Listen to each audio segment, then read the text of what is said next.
Well, our topic this morning is influenza, which is timely for today.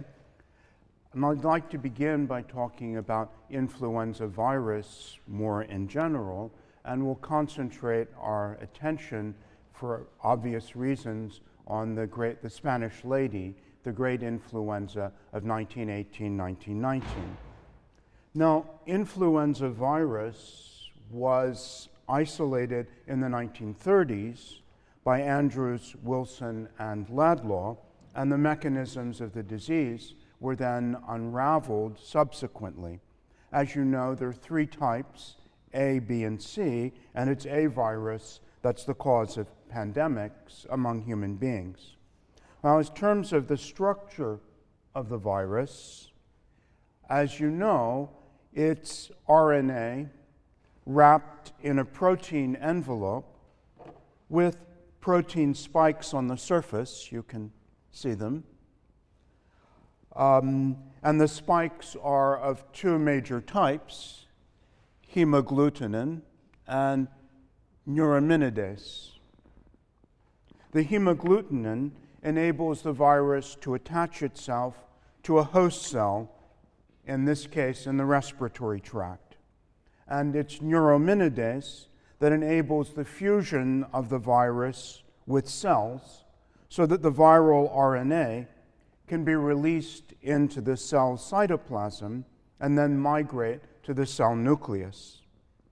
The hemagglutinin and neuraminidase have various strains that have been numbered, and you have on your handout those that have been identified for the 19th, 20th, and 21st century, and everyone knows now H1N1, the swine virus that's currently with us, and I'm sorry on the handout that I've got 2010. I meant to have 2009 to 2011, so if you could make that correction, that would make me feel happy.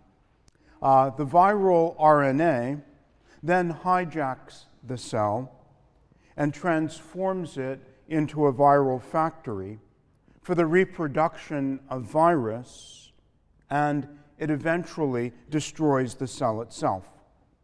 This process of reproduction is extraordinarily efficient and nearly instantaneous, so that the idea of measuring generations of viruses begins to lose all meaning. We also need to point out about influenza virus that the RNA combines in all sorts of ways, making a genetic characteristic of extreme instability, or should we say, mutability. The processes involved that you can study up on Science Hill in more detail involve things called antigen drift, antigen shift, mutation, hybridization, giving rise to subtypes, strains, and variants. All of these changes are part of the success story of influenza as a disease, and there is no crossover immunity from one strain to another. Acquired immunity, that is strain specific. Well, mutability also explains an epidemiological feature of influenza, and that is that pandemics tend to arrive in waves, each being biologically different, with different symptoms and different virulence. And we'll see that the great pandemic after World War I had 4 major waves.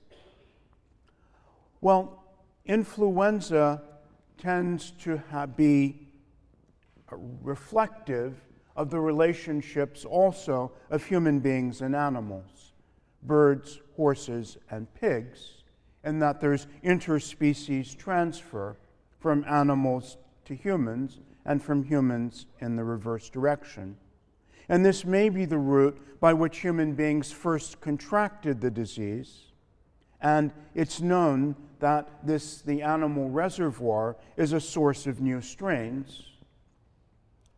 The hypothesis recently has been that there's a reservoir in Asia, perhaps in China or Asiatic Russia, But interestingly, it's that very hypothesis that misled public health responses when the swine flu pandemic first got underway, and that surveillance was active in the Far East, but the disease arrived instead in Mexico. Well, what's the history of human beings and influenza? The origins simply aren't known. The earliest clear evidence of a literary kind is in the 15th and 16th centuries, but records are fragmentary and unreliable. So the best we can do is to look at the last few centuries, the 18th, 19th, 20th, and the first years of our own century. In the 18th century, there were major pandemics, 1729 to 30, 32 to 33, 61 to 62, and then especially 1781 to 1782, and then 1788 to 1789. In the 19th century, there were pandemics 1830 to 31, 33, 50 to 51, and then the Great Pandemic of 1889 to 1890. And in the 20th century, we've had a number of pandemics, the greatest being 1918 to 20, the Spanish flu, as it was called. Now, the reason I was reading out the rather grim years of influenza pandemics was to point out first, of course, that they're recurrent and are still with us, as you know, but also to note that there seemed to be something of a pattern of more or less one major pandemic in every century. Well, influenza is a viral infection transmitted person to person, an airborne disease, much more contagious than, say, SARS, that we remember from just a few years ago. SARS requires prolonged face-to-face contact, but not influenza. So a notable feature then of the flu is its rapid communicability. It also has a short incubation period, just 24 to 72 hours. So all of that implies also that epidemiologically it's different from a number of the infectious diseases we've studied. As I said in the email that I sent to you about social diseases, it's really a spectrum, not an absolute when we talk about being a social disease or not. And I would submit to you that influenza is at the far end of that spectrum in not really being a classic social disease. It's not very sensitive to economic conditions, sanitation, and diet. Those features that were hallmarks of malaria, say, or tuberculosis. Its diffusion occurs wherever human beings move in numbers and breathe. It follows networks of communication, railroads, steamships, airplanes in our time, and ports and railroad hub cities, or now we would say airport centers, tend to be foci of infection and were first attacked with lightning speed. So flu was favored by the transportation technology of the Industrial Revolution and since, and once again by urbanization and, of course, population growth and overcrowding.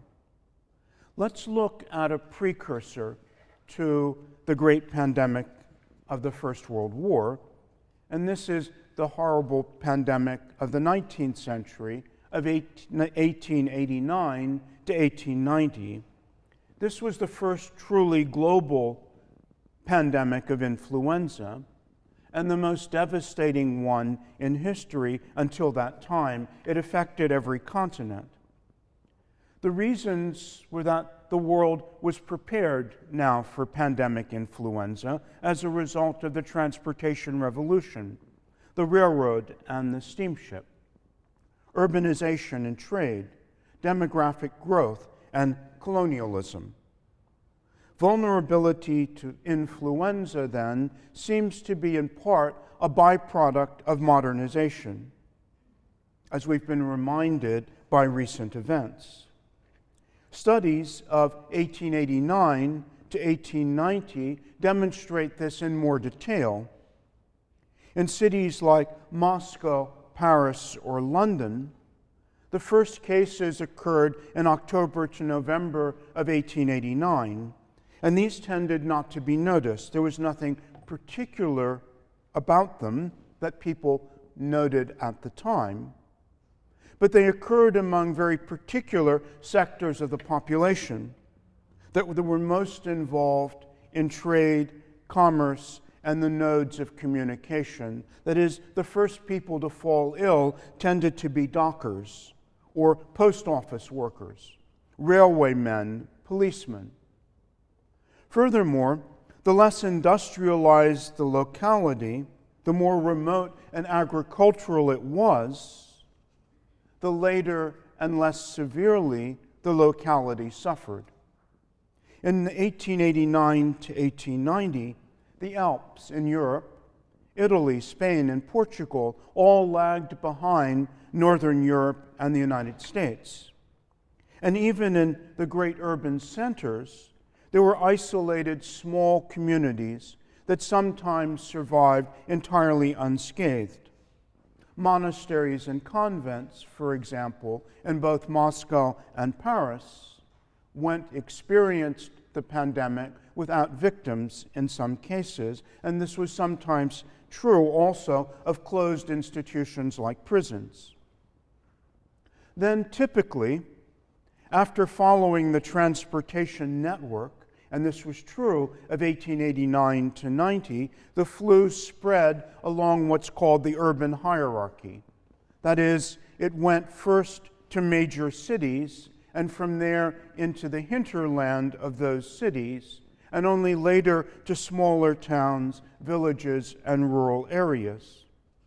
And 1918 to 19 in the United States shows this same pattern. That is, the flu went almost instantaneously from Boston and New York to Cincinnati, Chicago, New Orleans, Detroit, San Francisco, Seattle, and then at greater leisure, it moved into almost every place in between until there was hardly a settlement of any size that had been entirely spared. And wherever it went, rich and poor, educated and illiterate, men and women, the physically fit and the unfit, were similarly infected. But there were circumstances, certain ones, that were especially favorable to the disease.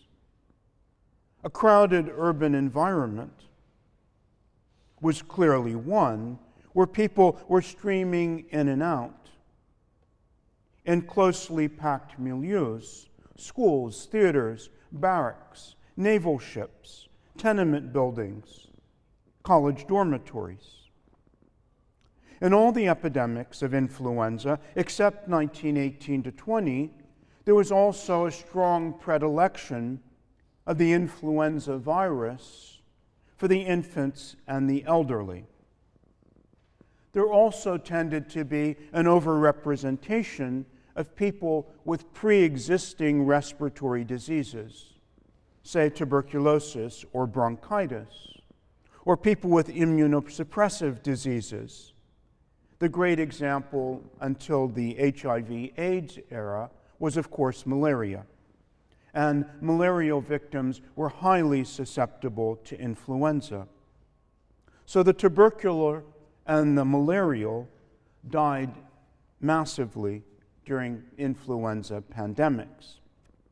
A typical graph, then, of the influenza mortality would show a neat U-shaped curve, spiked at both ends of the age spectrum of the population, the very young and the elderly. Another common feature of influenza pandemics was pronounced seasonality. In the Northern Hemisphere, influenza almost invariably peaked in the winter months, November to February, and ended with the coming of warm weather in the spring. The reasons for good epidemiological explanations have to do partly with human behavior.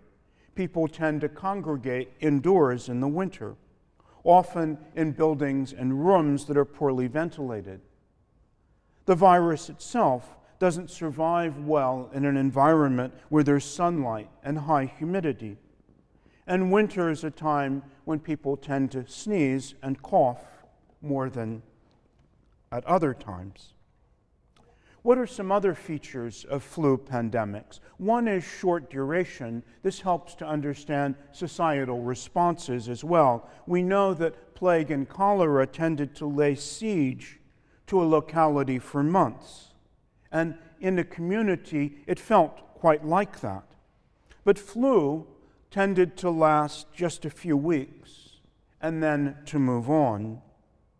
It was true also that there was a high morbidity, that is, lots of people would fall ill from influenza, but there was a low case fatality rate.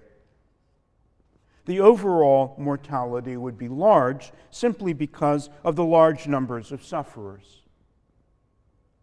The kill rate was low.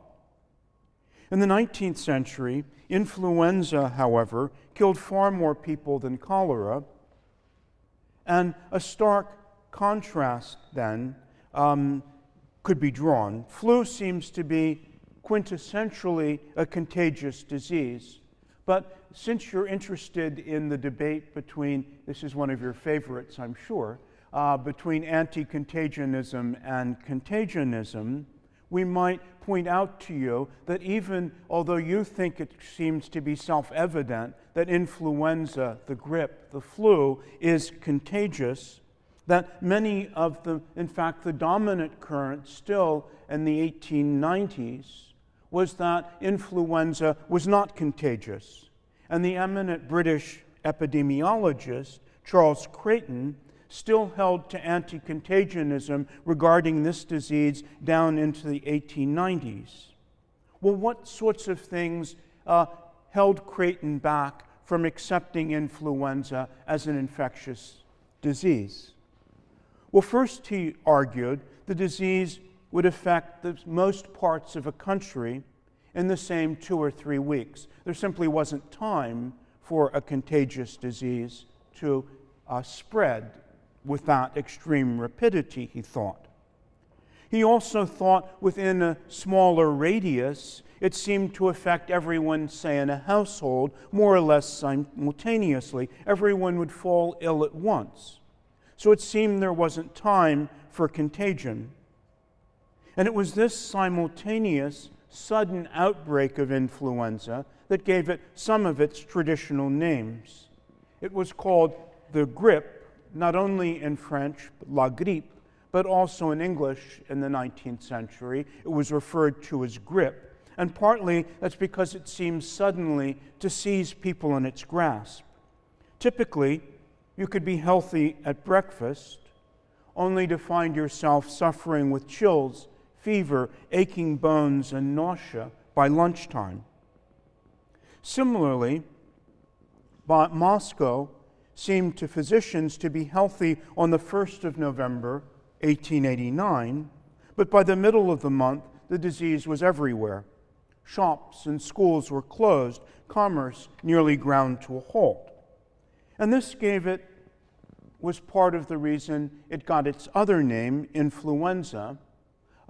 This was an Italian word meaning influence, and in this case, people speculated about the influence of some cosmic factor that would disturb the microcosm as well. Perhaps it was the influence of the stars or the heavens that poisoned or corrupted the atmosphere and laid low whole cities all at once. Well, what about symptoms, effects on the individual? I think we can be brief because it's probably very familiar to you from personal experience. That is seasonal influenza. The onset, as we've said, is normally sudden.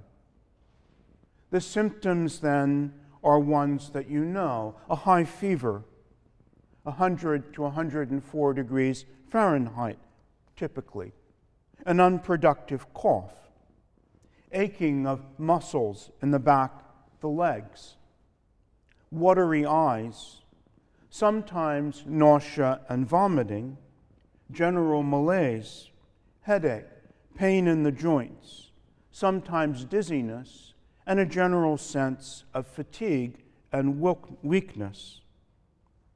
Typically, the acute phase would last 3 to 5 days, and for a few days more, you'd suffer from your cough and from lethargy, and then in the vast number of cases, there would be recovery.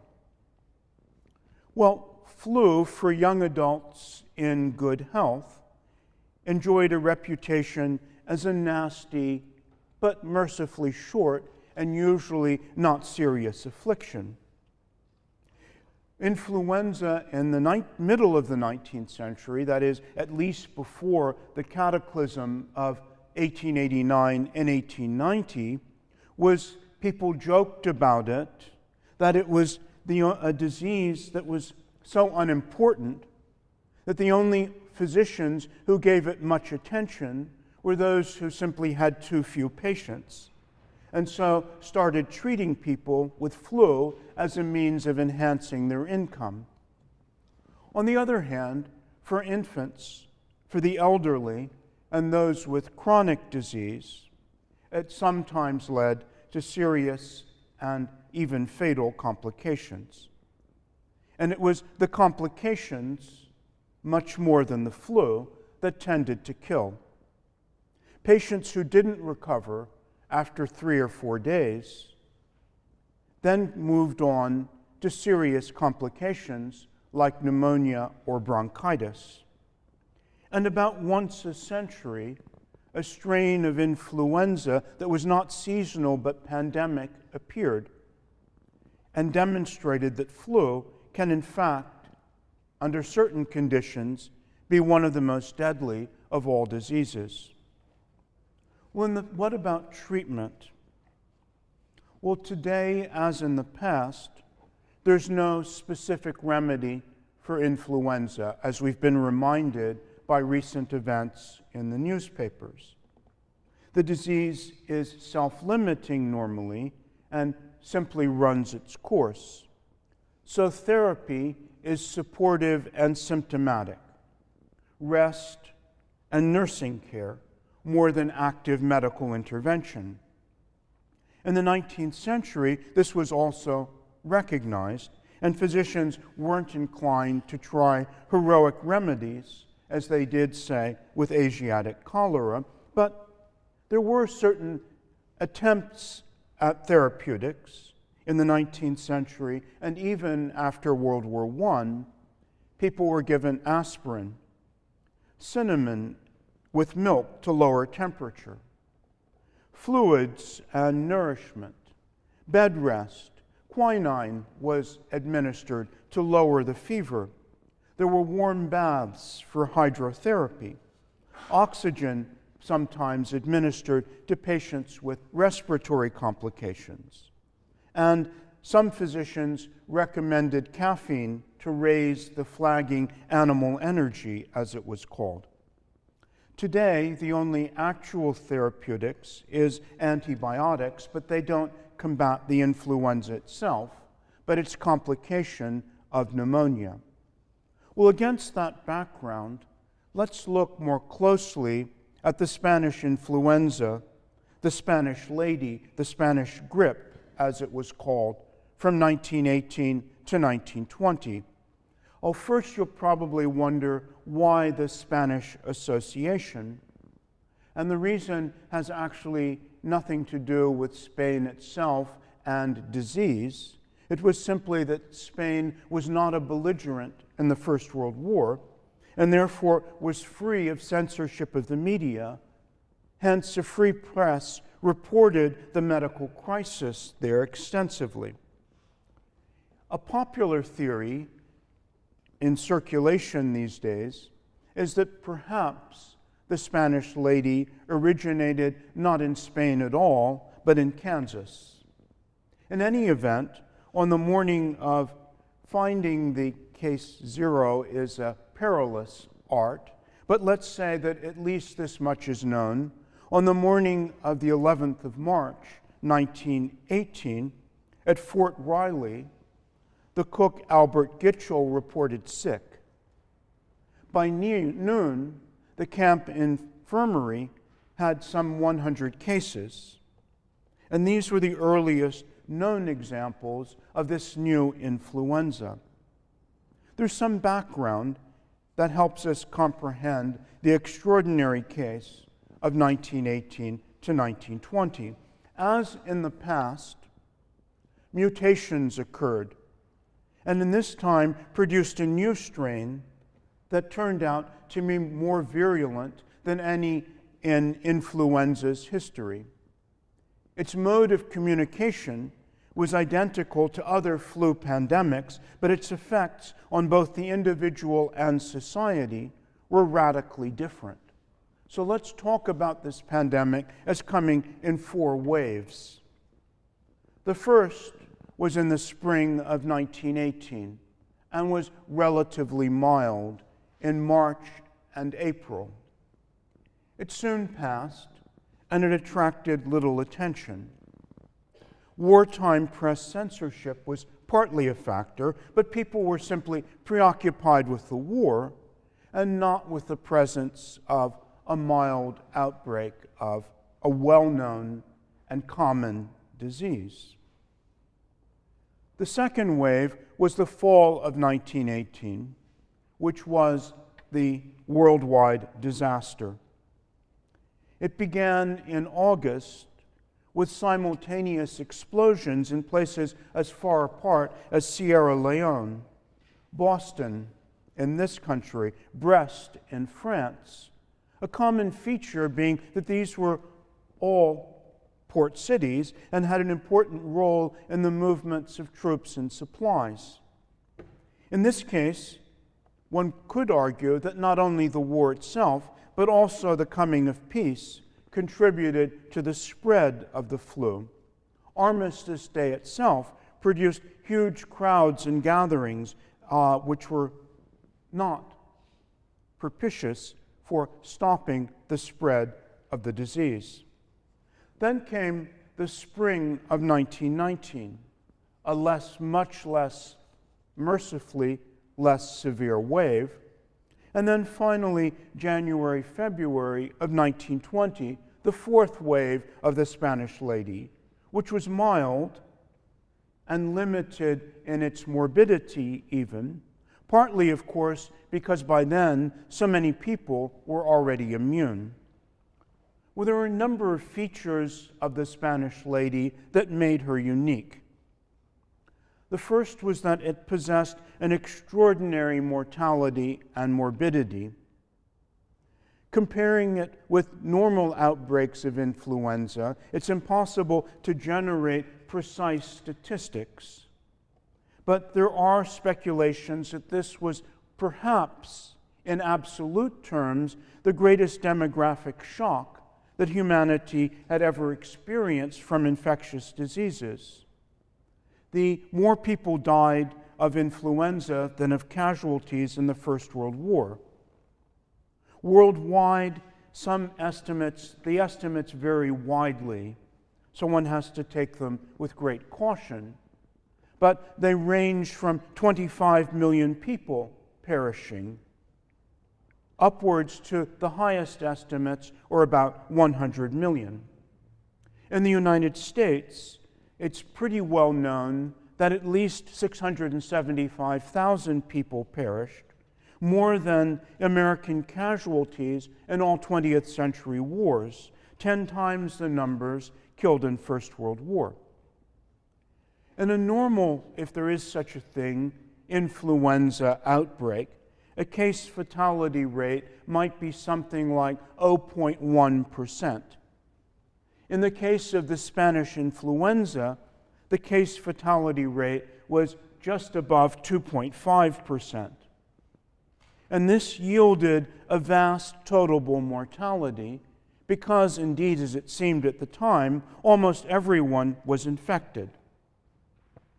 Let's look at a slide of the death rates. You can see the influenza, the Great Wave in October, November, December of 1918. The black is 1918, 1911 is the average, 1911 to 1917, and the gray is 1918. So this compares influenza then with what we might call normal influenza. You can see the extraordinary new mortality.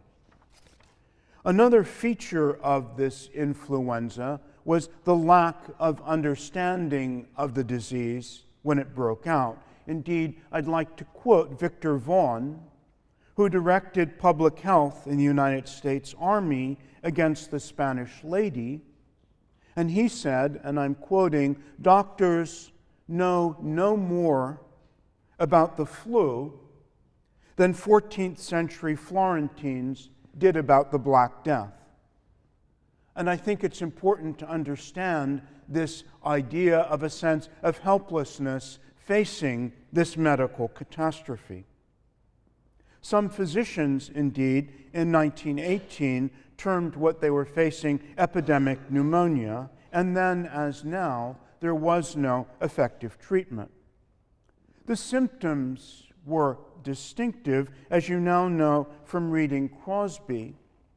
This influenza was fulminant, and post-mortem lung examinations revealed things that were unlike anything that examining physicians had seen before. Enormous quantities of bloody fluid, like a froth, filling the lungs. Some physicians, on their first encounter, suspected that this was a kind of pneumonic plague. Right here in New Haven, in the New Haven Hospital, pathologists wrote that the devastation caused to the lungs, more than anything else, resembled the effects of poisonous gases used in World War I, like phosgene or chlorine, were the comparisons that came to their mind. Furthermore, although other organs of the body could be affected, the spleen, for example, the impact of the Spanish lady on the lungs was so overwhelming that that alone was often the cause of death. And pulmonary effects were almost the only ones that people noticed. Let me read a passage from Catherine Ann Porter, the famous writer, Pale Horse, Pale Rider, where she was herself a victim of the influenza, and she writes here in the third person, but she's describing her own symptoms, and I think it's worth noting how she felt. Silenced, Miranda sank easily through deeps upon deeps of darkness until she lay like a stone at the farthest bottom of life, knowing herself to be blind, deaf, speechless, no longer aware of the members of her own body, entirely withdrawn from all human concerns, yet alive with a peculiar lucidity and coherence. All notions of the mind, the reasonable inquiries of doubt, all ties of blood and desires of the heart, dissolved and fell away from her. And there remained only a minute, fiercely burning particle of being that knew itself alone, that relied upon nothing beyond itself for its strength, not susceptible to any appeal or inducement, being itself composed entirely of one single motive, the stubborn will to live. This fiery, motionless particle set itself unaided to resist destruction, to survive, and to be in its own madness of being, motiveless and planless beyond that one essential end. She felt without warning a vague tremor of apprehension, some small flick of distrust in her joy. A thin frost touched the edges of this confident tranquility. Somebody was missing. She'd lost something. She had left something valuable in another country. What could it be? There are no trees here, she said in fright. I've left something unfinished. A thought struggled at the back of her mind, came clearly as a voice in her ear. Where are the dead? We've forgotten the dead. The dead, where are they? At once, as if a curtain had fallen, the bright landscape faded. She was alone in a strange, stony place of bitter cold. Picking her way along a steep path of slippery snow, calling out, "Oh, I must go back." But in what direction? Pain returned, a terrible, compelling pain running through her veins like heavy fire. The stench of corruption filled her nostrils, the sweetish, sickening smell of rotting flesh and pus. She opened her eyes and saw pale light through a coarse white cloth over her face, and she knew that the smell of death was in her own body, and she struggled to lift her hand. There are also pictures of, this is a famous painting of Edvard Munch after the influenza in 1919, or this is also, in fact, this is called After the Flu, painted in 1919. A doctor wrote that his patients died struggling to clear their airways of a blood-tinged froth that gushed from their noses and mouths. The fluid then filled the respiratory system from the trachea to the tiniest alveoli and bronchioles. And at post-mortem examination, the lungs were greatly distended, and when pressed, even lightly, oozed with blood-tinged fluid and yellow pus. The walls of the alveoli collapsed under the pressure, leaving a formless mass where neither blood nor air could flow freely, and the patient died of asphyxia, or the blockage of pulmonary circulation. Let me show you two pictures of the lungs of a young woman who died of the Spanish lady at the New Haven Hospital. And I think you can see the enormous and terrifying destruction of the lungs that occurred. Well, in addition, there were important sequelae. One feature of the Spanish lady was the distinctive length of convalescence. And also, there were neurological after effects, protracted depression, and there is speculation that throughout the 1920s, there was an outbreak of neurological afflictions that Oliver Sacks deals with in his famous book, Awakenings. There's some dispute about whether this was an authentic sequelae of the Spanish influenza, but it is at least plausible. Another feature that made this pandemic distinctive was the age profile of the victims. We've seen how normally in influenza there's a U-shaped curve. It does what seems normal to people, attacking the very young and the elderly. The Spanish lady instead had a preference for adults in the 20 to 40-year age group. And so it produced something that seemed highly unnatural, a W-shaped curve with a spike in the middle, afflicting the people in the prime of life. Victor Vaughan again observed that the Spanish flu imitated the war itself and that it killed young adults. Like war, he said, this infection kills young, vigorous, robust adults. The reasons are still mysterious, but one could point to a couple of partial factors. Perhaps the elderly had some immunity left over from the great pandemic of 1889 to 90. And it was the young, of course, epidemiologically, who most directly experienced the war and military service in close, crowded conditions. Just the young population most at risk. And for those of you who think that working out at the gym protects you from influenza pandemics, I would point out that the physically fit also fell ill in comparable numbers. John Hellam, the U.S. pentathlon champion, that is, someone who did the broad jump, discus, javelin, 200 meters and 1,500 meters, died in October 1918 of the flu, as did Jackie O'Shaughnessy, who was the U.S. national quarter-mile champion. So physical fitness had nothing to do with survival from the influenza. Let me show you a graph. This is the notorious U-shaped curve of the influenza, and you see the two curves together. The dotted line is normal influenza, and this solid line with the terrible W in the middle is the mortality from the Spanish lady. Well, meanwhile, what happened with public health? And here a major feature is to point out, and we should think of this in terms of lessons for preparedness today, was the way that the public health service was overwhelmed.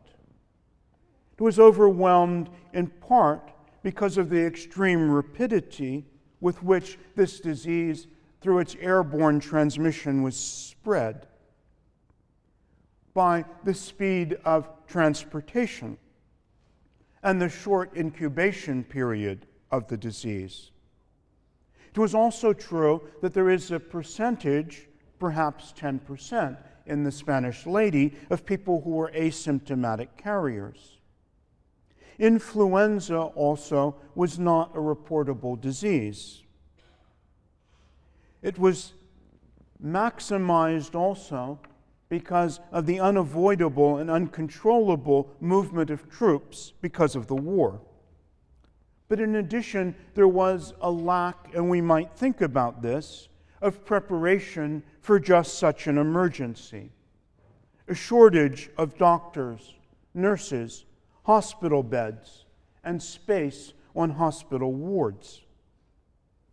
Influenza also has the terrible feature, unlike cholera, for example, that it creates chaos within the health system itself by striking down caregivers who are among those who are most vulnerable.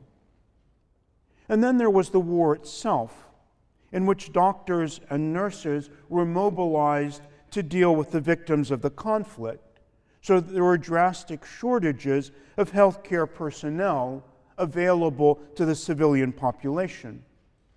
Rupert Blue, whom you will remember from the Barbary Plague, was the director of public health services during the crisis, and he was forced to lure doctors and nurses out of retirement to help deal with the emergency, to recruit even from old age homes. Well, what were the measures adopted to deal with the crisis? Anti-flu measures, by this time, were based on the premise that this was a contagious disease, and the understanding that influenza was spread somehow through the air. So a first major goal was to prevent those who were healthy from inhaling the contaminated air of the infected. So to that end, public gatherings and assemblies of large numbers of people at close quarters were banned. Public institutions were closed: schools, dance halls, movie theaters, bars. Churches in this country were allowed to remain open, but the number of services was greatly reduced.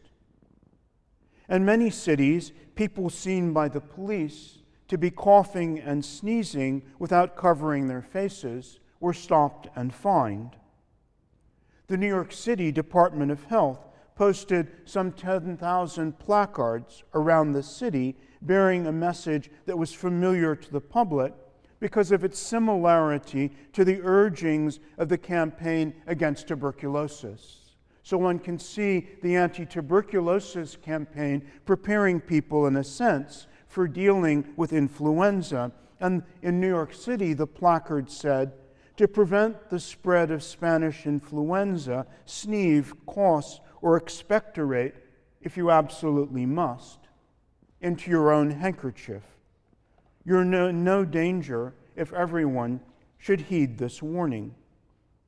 Another widespread measure was of practical application also. One was masking with gauze masks. And some municipalities required their whole populations to put on masks. San Francisco did so, and so did San Diego. Another was disinfection practices applied in hospital wards, sick rooms, and ambulances. Trains, too, were washed down with antiseptic solutions. You can see a picture of the properly masked police. I think this is San Francisco. And here you can see the general masking of the whole population. And this was a public notice of public health poster from Kingston, New York,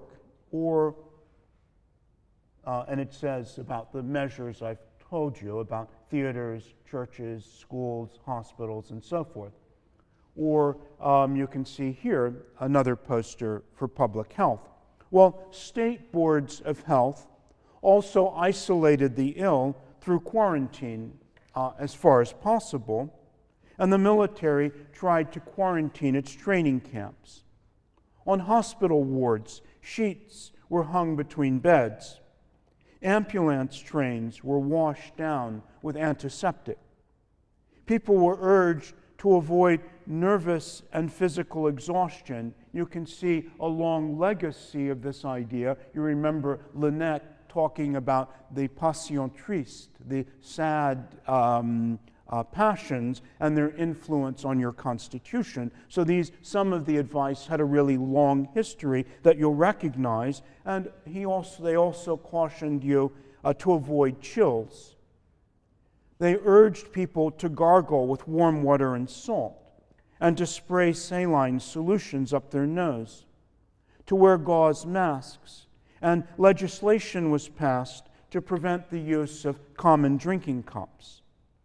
Some people sprayed their nostrils with carbolic acid spray, and some towns set up fines to punish people they called, this was one of the jargons at the time, the open-faced sneezer.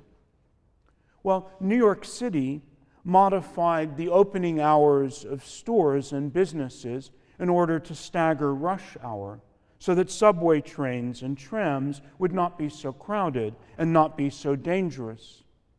Congress voted special funds to enable Surgeon General Rupert Blue to recruit thousands of doctors and hundreds of nurses. But as I said, the war effort complicated his task, and he turned to people who'd retired. Those were other. I wanted to show you a camp. A fact that it was wartime made it easy for the government to induce people to accept rigorous measures. People by this time had grown used by 1918 to invasive and restrictive measures. They already knew all about the draft, or rationing, or daylight savings time. But existing facilities were inadequate to cope with the sudden surge, and so the general public, one can see, suffering as a result of that. And I wanted to mention that there were also popular remedies that people adapted, especially in rural areas, recourse to folk remedies and magic. Onion soup was thought to be a preventative.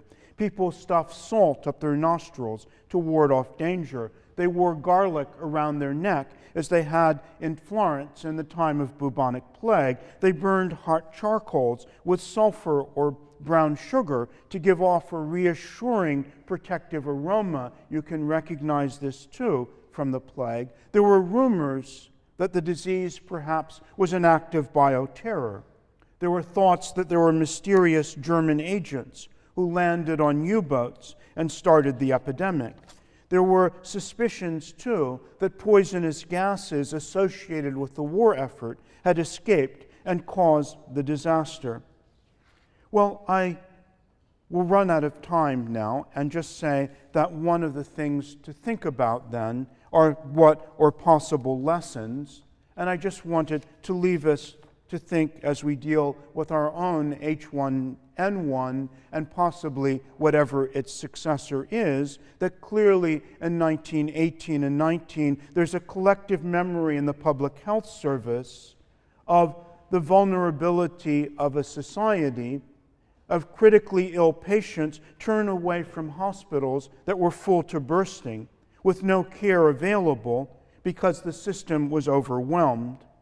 And there's a fear then of what about the effects now of the impact of organized care medicine on a managed care basis, with cost-cutting search for savings in our system, the commitment to ridding hospitals of excess capacity and spare beds. And so this approach raises the question of what would happen in another time when the system might once again be tested.